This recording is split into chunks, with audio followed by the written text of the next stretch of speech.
Pray over this chat this morning, Father, that as Nikki and Phil are busy speaking, Father, that if there's someone here this morning that is having a marriage that is needing the counsel, your counsel, I pray, Father, that you will come and you will touch them and that they will hear your word this morning, even in this, being at home. And Father, I pray that you will come and you'll meet each and every single person, and you will give Phil and Nikki the confidence, Father, to speak honestly and openly, and we just praise you for that.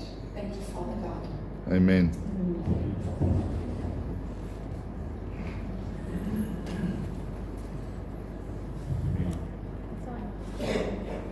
Hey, Nikki and Phil.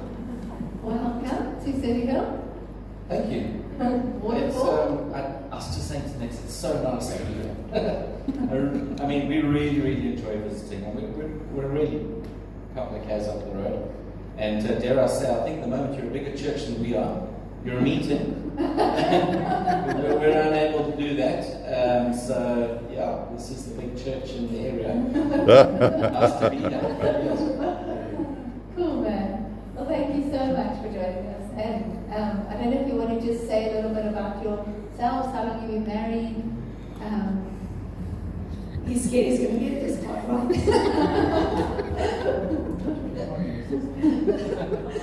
So Phil and I actually started dating in our teens, and we've now been married for, this year will be 21 years. So we have 3 teenagers in our house. Actually, no. two teenagers. Ethan is no longer a teenager, yeah. He's 20. So, what else do you want to know? Is that enough? That's enough. So Ethan's 20, Jason's 18, and we have a daughter of 16. Yeah, so that's where we're at on the kids' side, and they're a real blessing to us. I must admit, just thinking about this morning, I was thinking it's so closely aligned. You can have a chat about parenting and a chat about marriage, and actually they overlap so heavily. Yes. So I would just encourage you as we chat about some of these things, just think this through the gauge of parenting as well, because you do marriage as you do parenting, and vice versa. Great, thanks. Okay. So the first question we have for you is, what is the secret to a successful marriage? Okay. She enjoyed that. It's. I would imagine that to some extent this answer could change a little bit. I was thinking 21 is, in context to some people, it's such a short period of time. And Nikki's folks, they're going to be celebrating their 50th wedding anniversary this year in July. So they look at 21 and they think, you guys know nothing yet, But the one constant, I believe, is just friendship. It starts as a friendship. I had a quick look through Genesis again this morning, and Genesis 2:24, it says that we leave our parents and we will then be joined together in one flesh. And there's this real moment where your entire world are your parents. You didn't choose them. You grew up with your parents, and you don't ask questions about that. They were your world, and then you make a choice for whoever your life partner is from there. And it's a friendship. It's a commitment to a friendship for the rest of your life. And really, to me, that the secret to a successful marriage is working on your friendship, enjoying your friendship, enjoying doing things together, preferring each other. And the thing about a good friendship, I would say, is that you have little expectation of each other, but you have a high degree of preference for each other. Think about your healthy friendships. Not the ones that are, you're always fighting. Think about the ones, it's the people you look up to, and they're just so easy. You have a low expectation of what they'll bring to you, but just have a very high level of preference for them. I don't have anything. I just wanted to add to that, just because things change over time. You know, when we started out, we were much skinnier than we were now. And even our children say, wow, you guys were quite good looking. You know, that changes. So you can't marry someone just because they're hot.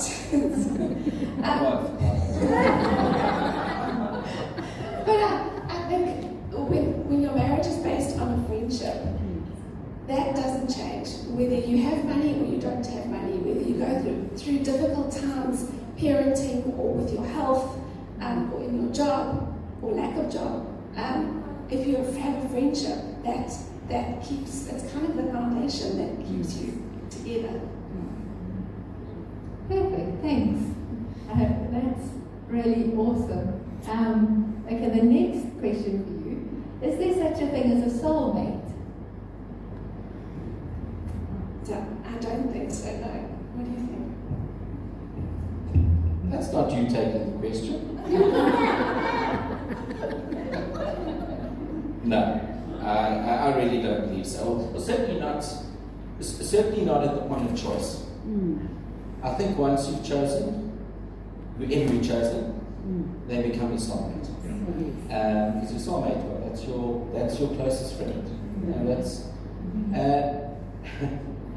I'm just thinking. Last night we had dinner with Nikki's folks, and we were reminded that Terry, he often introduces his wife by saying, "This is my first wife, Gwen."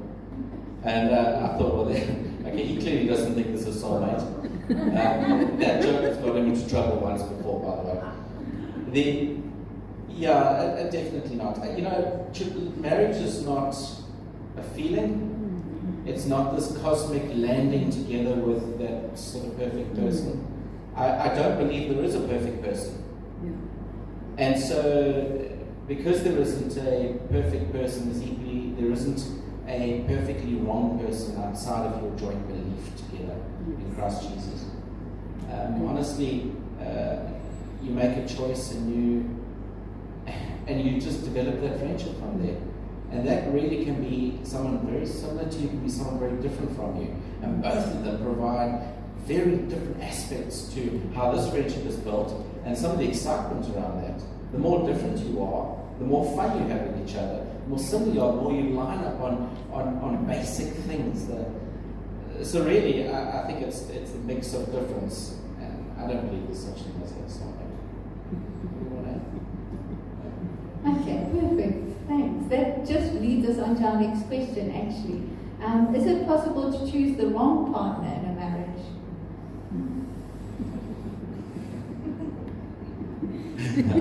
I just said, do you want me to answer? She says, you can start.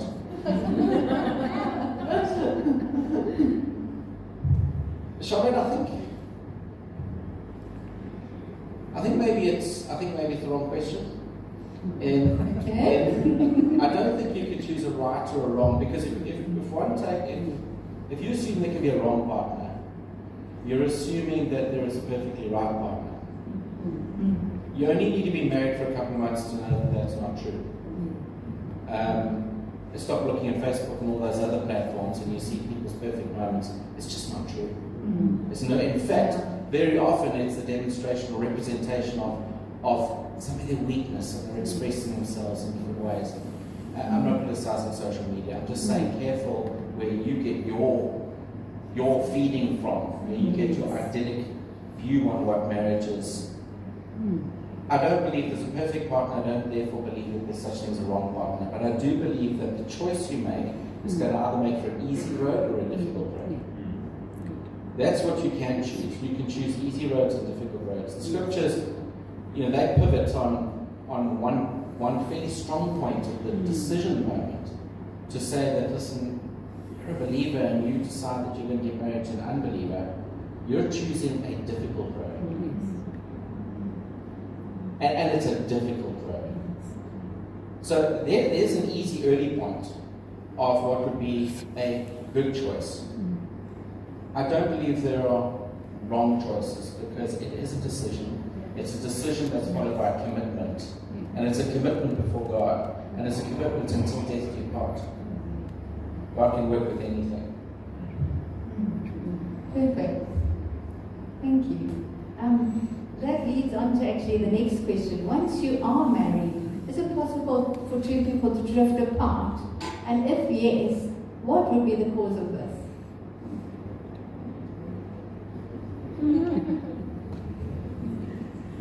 People can definitely drift apart. You know, like any friendship or even a business arrangement, if you have different beliefs, if you are going about your parenting differently, if there's a lack of communication, all of those things can lead to couples drifting apart. And I think it's those early signs. You know, like when your car light says, "I need fuel." You get those early signs, and it's to catch them and to say, "Hey, we need to sort this out. We need to chat about it. This is a flashing light." Because I think often even we've seen it with friends. You can often see those flashing lights that they can't see. And it's our job as part of a community to say, "Hey, can we have your kids for the weekend? You guys look like you need a weekend away." Or I know friends of ours they're blessed enough to have a cottage down the coast, and they've often offered it to people and said, "Go have a weekend, you guys need some time." So I do think couples can drift apart. I often think the choice to then get divorced is rushed into because as a society it's just that easy go-to place. I've also seen a friend who was surrounded by people who gave her that's your solution, just leave him. So I think it's important who we find our advice from, who do we allow to speak into our lives, because it is a journey and it is going to be tough. It's not always snuggles and cuddles on the couch. It's something that you've got to work at. Paul gets super practical in 1 Corinthians 7, and he talks about devotion to God. So just understand the context. And he says, guys, it's better not to get married. And I don't believe the heart of what he's saying is don't get married. The heart of what he's saying is marriage can be difficult. It requires work. The inertia, the natural inertia of two people is that they will drift apart.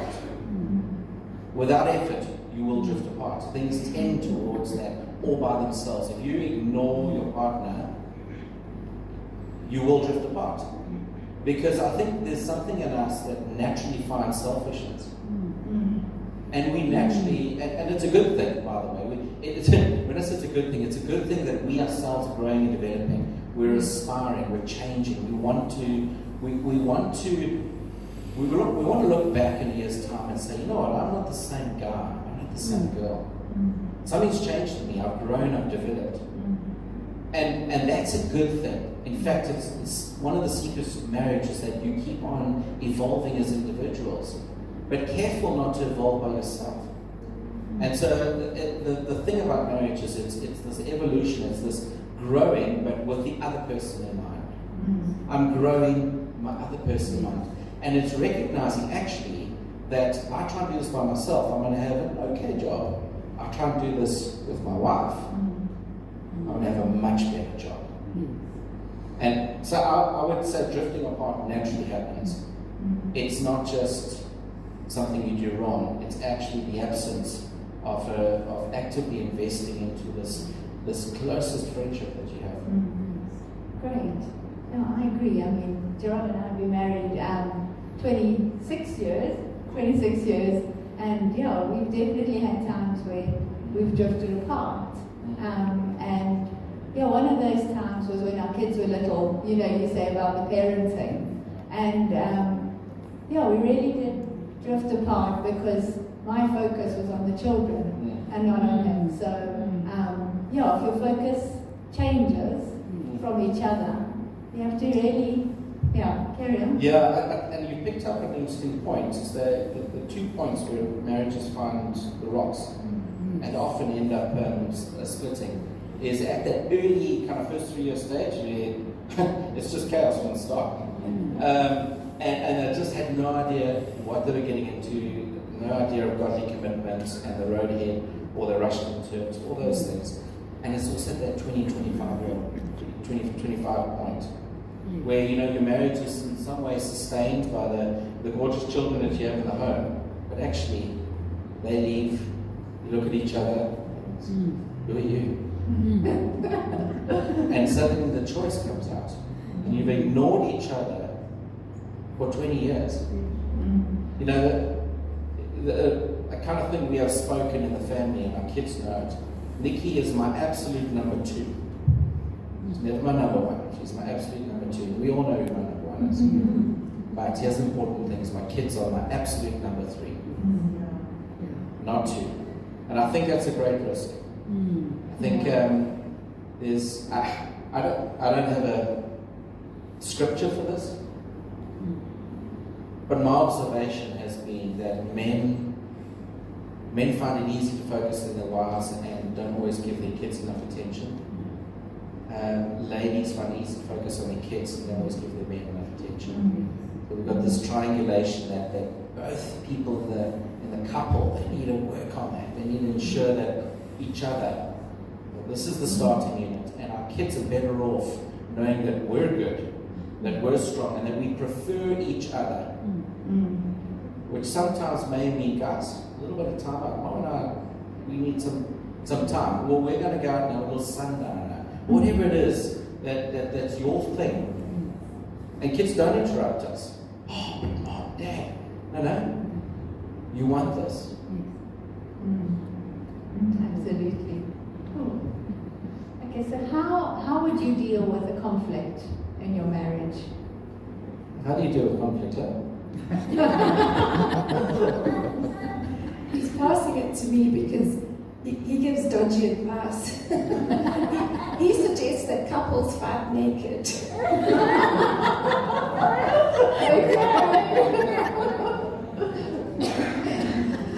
But I think being able to laugh together is a huge difference. And sometimes you do just have to sit on the kitchen floor and have a good laugh when all the poo has hit the fan, because let's face it happens to all of us. And for me, it's communication. And I know you're probably going to think, it's like that's what everyone says, but it's figuring out how to communicate. And I said to Phil on the way here, I remember someone describing conflict and how you deal with it in a marriage and relating it to learning to dance. I can't remember who it was. Maybe one of you guys have heard it before, but when we first started dating, we decided to go to some ballroom dancing lessons. They were doing them for free down at the university. We were both students, and I'd had a little bit of dancing experience, not too much in the ballroom phase, but Phil hadn't had any at all, and his sense of rhythm was not quite as good as mine because I'd been a drummer for a few years, and so I would have to wear, I wish I had those like steel tip shoes, because my toes were black and blue, and it was frustrating and it was difficult, but it meant we had time together. But after a while, you started to be able to move together without standing on each other's toes. And then at the end of the course, it was actually quite fun. And even now, when we go to a wedding or somewhere where there's that kind of formal dancing, we're able to dance together without thinking about what our feet are doing. And conflict is the same. When we first started dating, we would fight so much. In that first year of marriage, it was hard because every little thing, tiny things, really irritated each other. But as we learned to talk about it, it was like learning to dance. It was hard in the beginning, it was frustrating, but we figured out our groove, we figured out things. And now, when we hit a bump in the road, we actually don't even notice it as much because we've got so good at dancing, at communicating, at talking through it, that it's not this big lesson in life.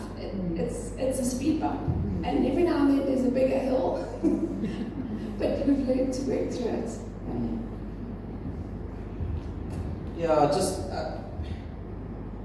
I think you should expect it. I think that's one of the important things, because we have to expect conflict.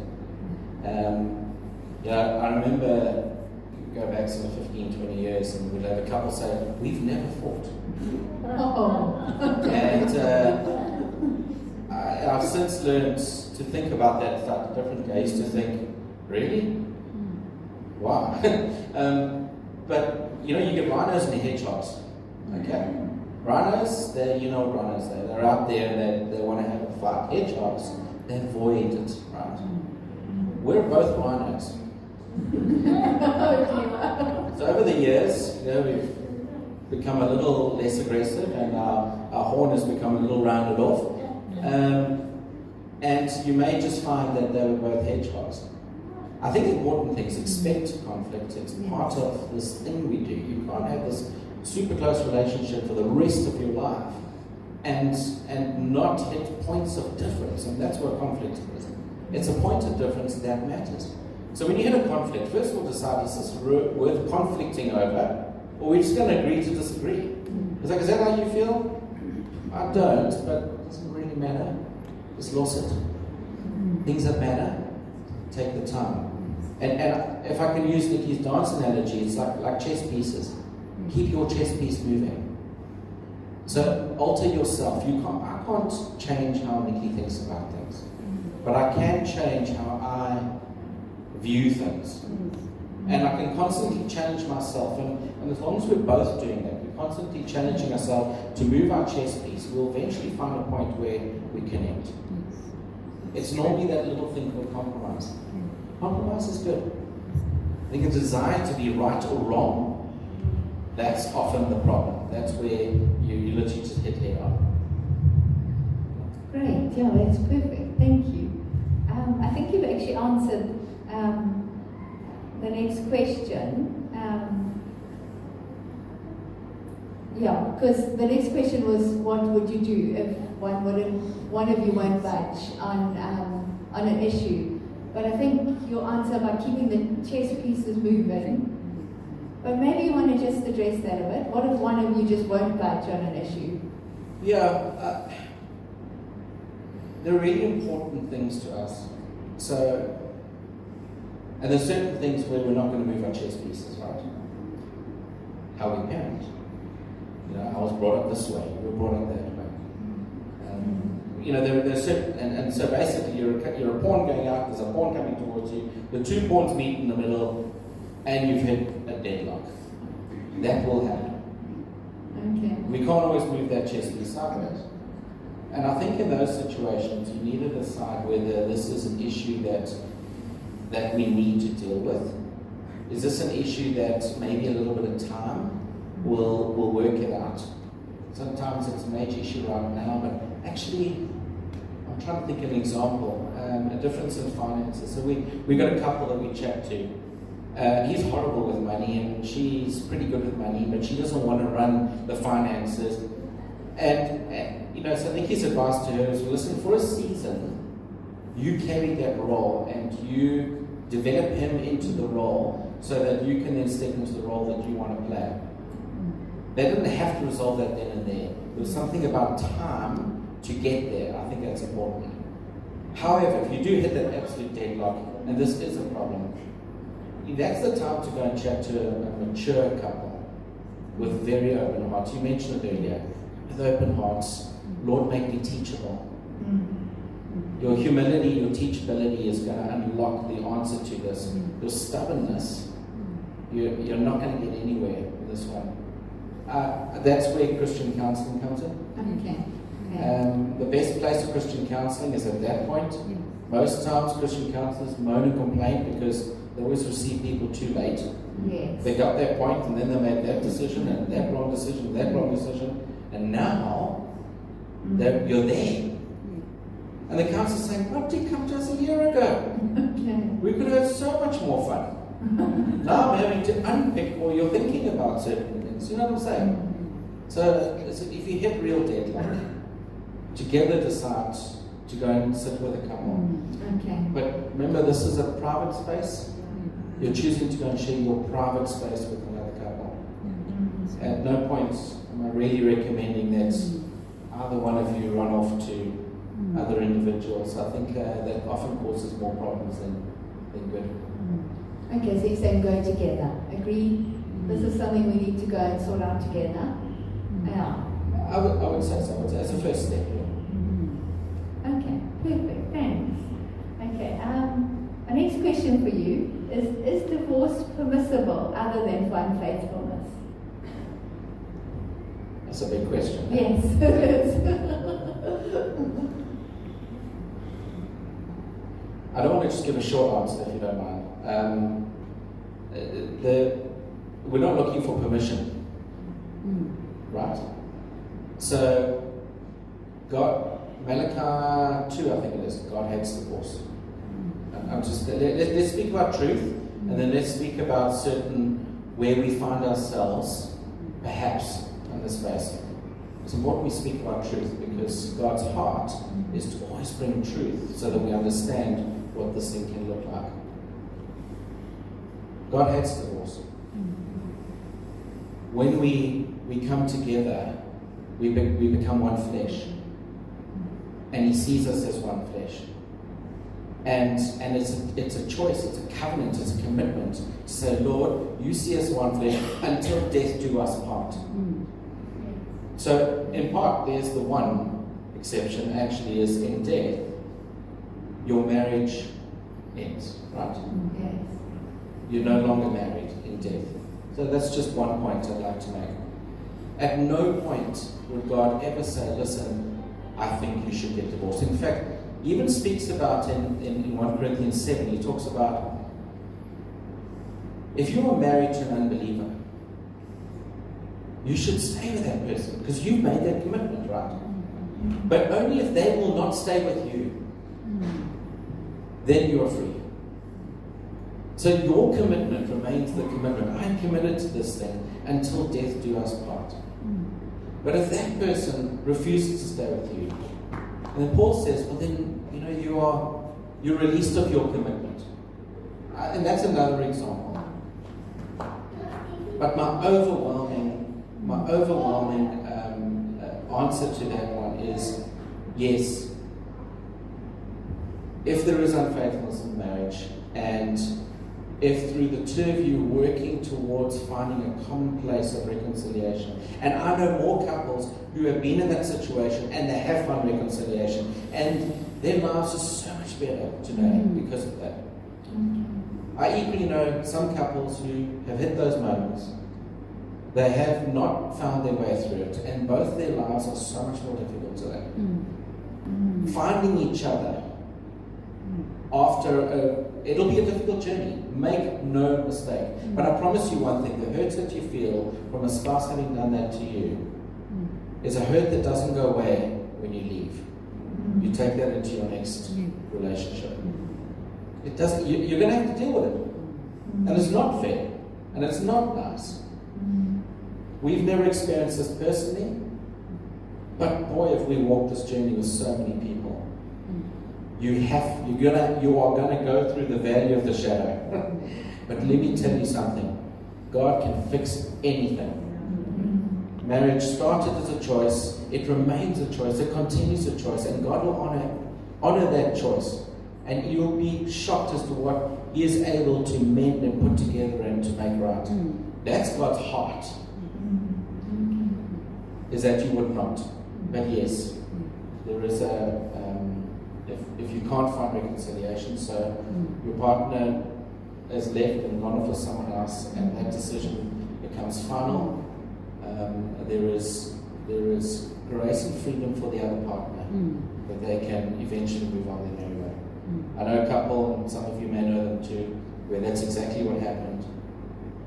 Person left, went to another city, they were with another person, that other person, the spouse that remained behind, he waited a year before deciding to move on. Eventually, at the end of that year, with repeated attempts, he went to visit her, and he asked, will you come back to me? The answer was no. He was then released from that. Does that answer the question? Thanks, Bob. Okay, on a more positive note, how can one keep the marriage alive and exciting?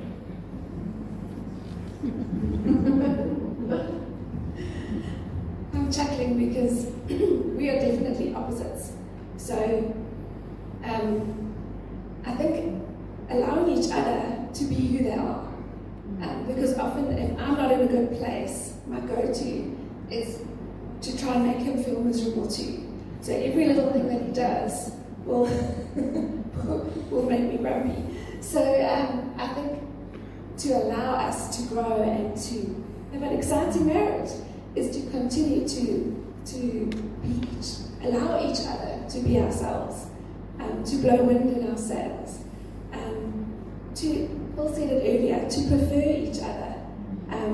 So find those things that you enjoy doing. If you're a sporty person, well then run together, walk together.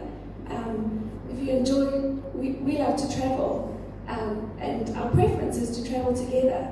So that's our focus. Half the fun is planning the trips. Especially now where you've got to just dream about them. But, you know, recently, as Phil's work has allowed him, he joins me even for shopping trips. And so we choose to prefer each other. I think, you know, part of the journey is that you do grow and you do change. We aren't the teenagers that we first met. And we do different things now. And so it's fun to rediscover ourselves. We did one of those little tests that you do to figure out your top love language. And our top two are completely different to the ones that we had when we were, how old were we when we got married? Our early 20s. And so you have to keep on figuring out that actually I used to feel the cold. Now I want the windows open at night time because I feel the heat. So it is exciting. It's you know, just like having a business partner. Your business is going to change. You have to keep it moving and evolving with time, and it's the same with your marriage, and it makes it fun. So you have to invest time. You know, I said earlier, we're opposites. I like things the same, and Phil loves to be impulsive and have surprises. So every now and then I've got to remember, oh yes, I need to surprise him with something. We need to do something different. So it puts me out of my comfort zone, but it keeps things interesting and fun. And sometimes I've got to hint to him, you know, about things that I want. And that's part of the journey, is keeping things different and fun and evolving. Yeah, I think you said alive and exciting. I think the exciting is the cream on top. The live, that's that river that flows. The alive is a non-negotiable. The exciting, add that every now and then. So, you know, you laugh at each other, laugh with each other, be silly. You know, this is your closest friendship. And she's like my best friend. And I'm thinking, my best friend, if she doesn't know all the most vulnerable aspects of me, that's not really my best friend, is she? She's my to-be best friend. Get to your best friend status really, really quickly. Be silly. It's the thing that Nikki, she literally laughs at me. I mean, yesterday, I'm watching a movie and I've got the Bible there. So I'm in conflict because I want to watch a movie, but I know I need to read this particular scripture because I'm writing an exam tomorrow night. So I think, okay, I'll watch 20 minutes of this and then I'll read my book. And I was bouncing between that. That had nothing to do with this. But anyway, that's just the way I was doing it yesterday. So I'm picking up, but I decide I'm battling to concentrate. So I'm reading aloud. I'm reading the scripture aloud. Nikki arrives home, and she thinks I'm on the phone. So she eventually walks through, and she's like, oh, and she just laughs at me. I'm reading the Bible. And, she says, yeah, no, but you sound funny. So, we just, often, I think it's just about letting go and being really, really real. And challenge yourself. People say, how do you keep the marriage alive? So, my son came through the other day and he said, you guys need to go on a date night. When was the last time you went on a date night?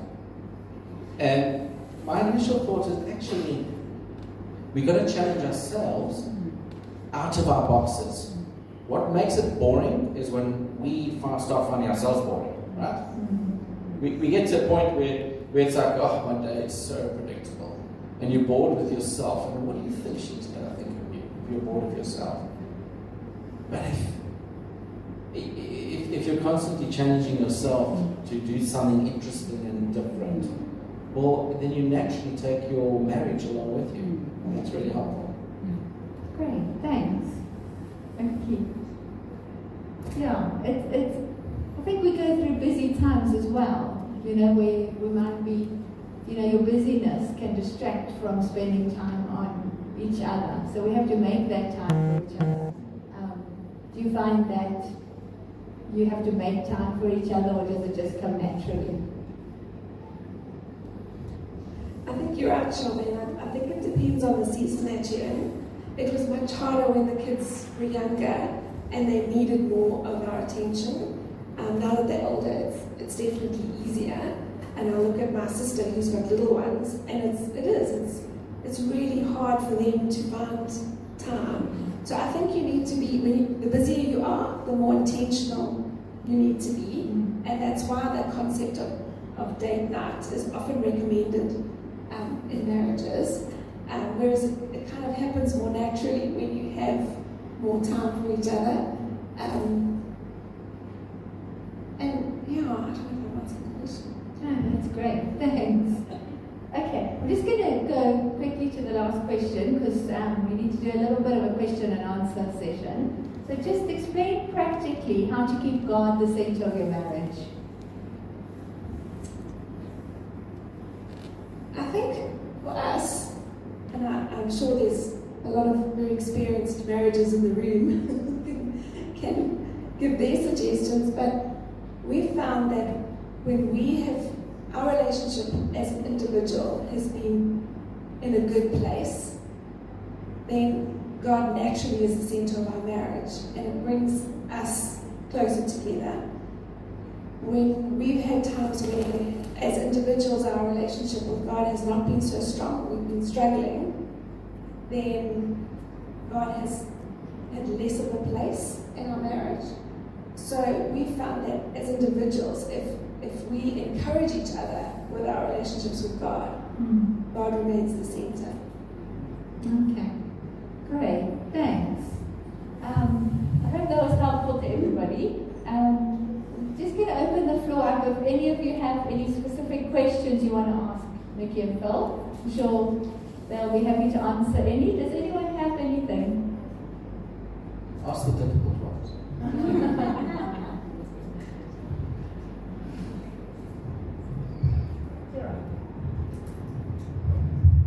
I was actually just going to take the microphone to have a question. But if I could just add, keeping the second last question. Second last. How to keep the marriage alive and exciting. Just, I've always thought that, or for a long time, I thought that scripture verse that says, "My people perish for a lack of vision." I believe that applies to marriages as well. As a couple, you want to sit sometimes, maybe on the date night or whatever, and make plans for the future together. Plan this thing, we are going to do this together because we're still going to be together at some point in the future. It can be silly, a little change you want to make to the garden, some painting the house. We have a little thing, we're going to have a swing seat in the garden one day, but other things. It doesn't have to be the big cruise all the way to America or whatever, although that's great when it can happen. But yeah, just encourage you, talk together about the future together. Yeah, that's good. Thanks. Okay. Yeah, and nobody has any questions, so I just thought I'd read, if you don't mind, give me a few minutes to read through 1 Corinthians 13. I don't know if you can put that up, Paula. But this has always been a passage that has spoken to me. If I speak in the tongues of men and of angels, but have not love, I am only a resounding gong or a clanging cymbal. If I have the gift of prophecy and can fathom all mysteries and all knowledge, and if I have a faith that can move mountains, but have not love, I am nothing. If I give all I possess to the poor and surrender my body to the flames, but have not love, I gain nothing. Love is patient. Love is kind. It does not envy. It does not boast. It is not proud. It is not rude. It is not self-seeking. It is not easily angered. It keeps no records of wrong.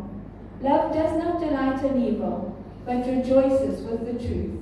It always protects, always trusts, always hopes, always perseveres.